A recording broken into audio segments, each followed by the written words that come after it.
Okay, I'm playing against FIDE master Daniel Lopez Gonzalez. We have an accelerated dragon. Bishop e2 and I just play f4 if he castles, and that's a funny way to transpose to Yugoslav attack looking positions. I've had a lot of wins against titled players with this system. If he plays knight to g4, I have bishop to g1, then h3, pushing the knight away and putting the bishop back on e3. And I'm getting ready to castle queenside with once again Yugoslav kind of pressure. Okay, this leads to a slightly advantageous endgame for white. If he takes with the knight, he has a weak pawn on d6. If he takes with the pawn, he has this weak pawn on c6. And I know that the computer gives this something between plus 50 to plus 70 for white, if I remember correctly. So it's nothing decisive, but it's a good way to play for an advantage and try and convert this endgame somehow. I'm thinking about bishop to c5 and bishop to d6. I can also double on the d file. But let's go with this bishop to c5 idea.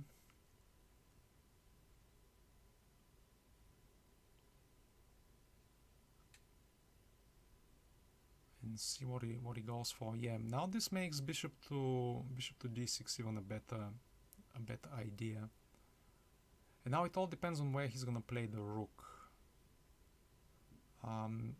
Okay, but this gives me a tempo. I think he should have just gone straight to e8. Because rook anywhere... Yeah, he should have now gone... No, he can't even gone to f8. And now I'm winning the exchange because rook to d8, I have bishop to c7. So I think... if he had played rook to e8 first, then he might have been able to stop this somehow. Yeah, because after that, bishop a6, he had knight to b6, and now this just wins the exchange. There's not much point in spending time here. I need to use the time advantage as well as the material advantage in this position. And now I'm thinking about doubling on the d file. This cannot be bad in this position. I need to watch out for bishop to g4, because if I want to put the other rook on d1, the bishop would have prevented that. So now I can take and try and open up his king. g4 takes, h takes, and I have knight to e4, blocking this pass pawn on e4 and hoping for something better. Okay, let's... Can I double on the g file? Let's play knight to e4 first. Just blockade the position, control some key squares. I'm thinking about doubling on the g file now and playing knight to f2. That should not be a bad idea, but I should be careful about forks against my rooks by his bishops. So that's why rook g2 would have been a blunder.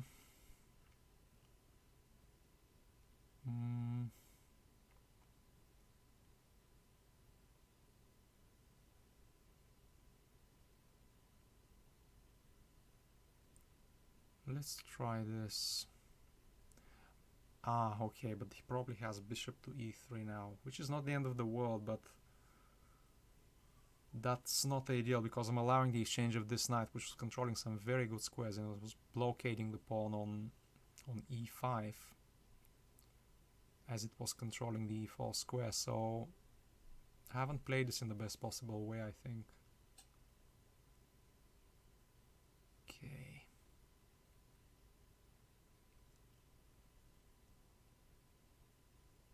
Now this should probably still be winning for white, but I just made it more tricky for myself here. Okay, let's try and push the king back. Is he gonna go to c4? Yes, okay. I should not be allowing the exchange of this bishop for the knight by any means. Okay, but that just wins a pawn now. And this should be winning. There's no way this outside pass pawn can make it to the queening square. Okay, let's push the knight back and try and gain some space and utilize my pawn majority on that side. Okay, let's just stop the pawn from advancing by playing bishop to e1. And now I can give multiple checks here and he can never push the pass pawn, so even though I have slightly less time, I should be able to convert this. Yeah, now I'm just getting a pass pawn, an outside pass pawn myself, so this should be winning, but I need to watch out for the time. Okay, let's give as many checks as I can here, just to gain some. Okay, and now I'm winning the pawn. Keep giving checks. He's gonna try and flag me, obviously. Okay, winning the knight, and that's it.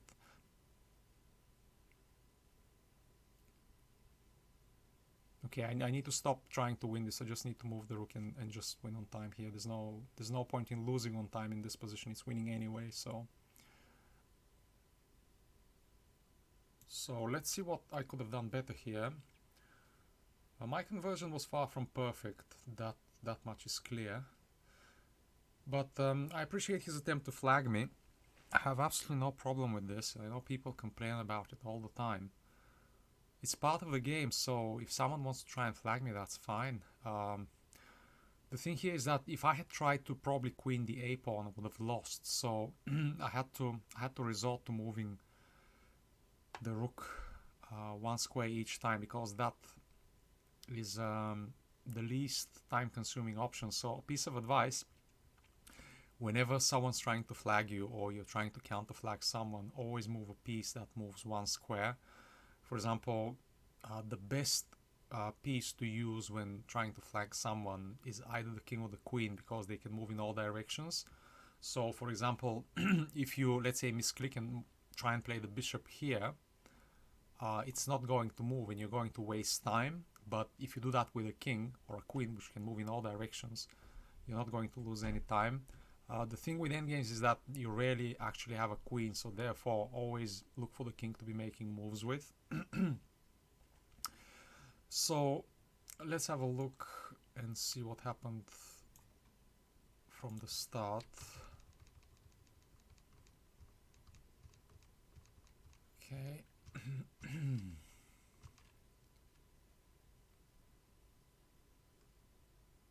Okay.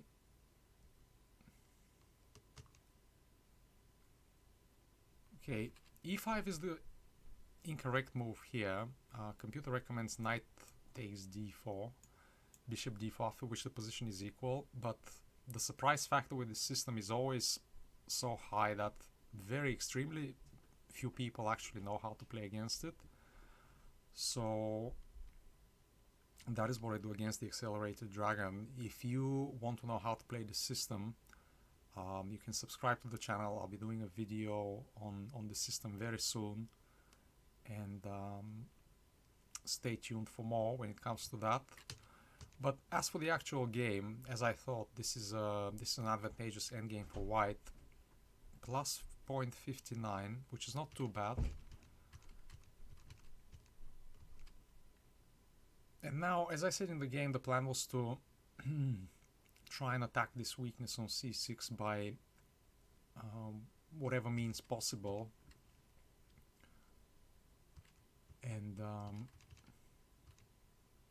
the computer doesn't like this move, bishop to c5, too much. And yeah, of course, rook to d6 is much better,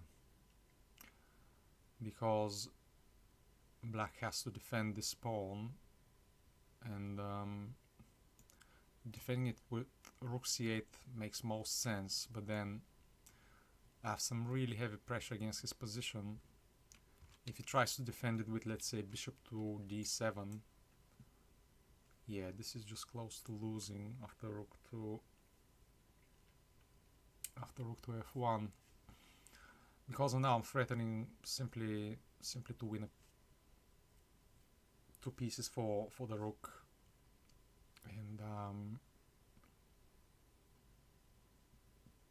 the computer gives this as 3.12 for white, so this is a winning advantage basically. Let's say he does this, then this, and this is just this is close to winning for white. Not outright, but this is not a position from which black can recover according to the computer at least. Let's have a look at a few other moves just to see what might happen here. King g7, g5, yeah, and the problem is that this rook cannot really be misplaced from this square because black does not have a dark square bishop, so I'm gonna play bishop to c4, maneuver the knight, and somehow maybe either attack the f7 square or just collect the c pawn somehow. So yeah, this is just not great for black. Okay, let's see what happened in the actual game. Here I thought he could have played rook to e8. Computer gives bishop h6, that's fine. King b1. White maintains the advantage.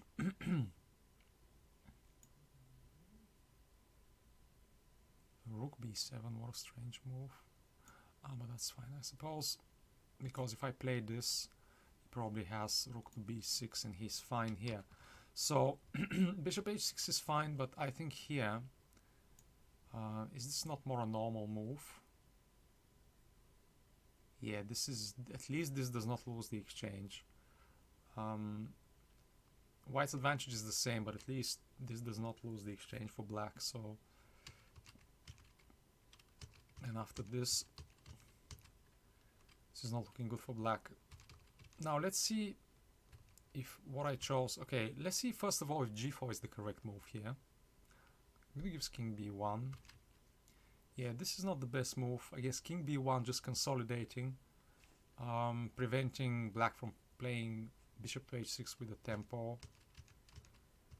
But I didn't think that this was too bad for white either. And yeah, this is still a decent plus for white. And now this throws the advantage away because of bishop h6. And look at the move the computer is recommending. It's bishop b4. And that's with the idea of not moving the king away from the center. For example, if black does bishop h6 again, I have bishop d2, and my king is getting close to the center instead of away from it. So this is actually very good for white. And what I did in the game simply threw the advantage away. Even though this is still much more difficult to play for black. And here king g6 is better, trying to kind of support the passed pawn. But yeah, with very little time, this is not easy to play for black at all. And from here onwards, this was just quite easy to convert. So yeah, that's it for this game. If you want to see more games like this, please consider subscribing to the channel, and I will see you in the next one.